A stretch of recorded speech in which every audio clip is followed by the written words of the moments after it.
Elles sont de retour au même endroit 3 ans et demi après.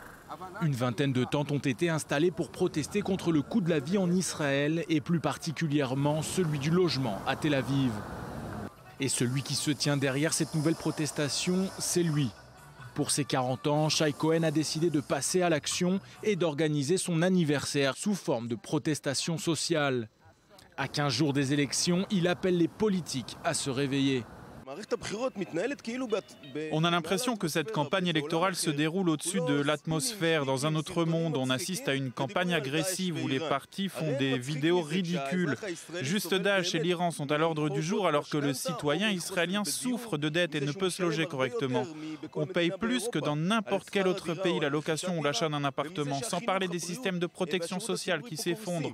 Voilà les sujets qui sont vraiment importants et nous attendons des réponses sérieuses de la part des politiques.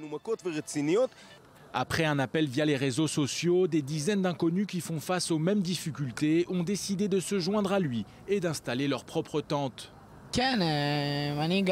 Oui, je vis ici dans cette tente que j'ai installée juste là dans le coin. Je gagne correctement ma vie, plus que la moyenne même, mais je n'ai aucune chance de pouvoir acheter un appartement en Israël.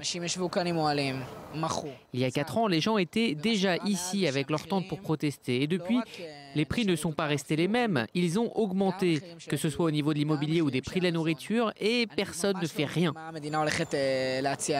Pour les nombreux passants du boulevard Rothschild, il ne s'agit pas uniquement d'un déjà-vu. Cette nouvelle protestation est plus que la bienvenue par les temps qui courent. Je suis très heureuse de les revoir ici. Moi, je paye 600 € par mois pour un studio. Je travaille dans 3 endroits différents pour m'en sortir. Moi aussi, je vais venir installer ma tente, même si je vis à côté. Et j'appelle tout le monde à faire de même. Avec un peu de chance, ça fera peut-être bouger les choses. Difficile de dire si cette protestation d'une vingtaine de tentes va pouvoir changer le cours des choses, mais le symbole est fort et l'espoir est de rigueur.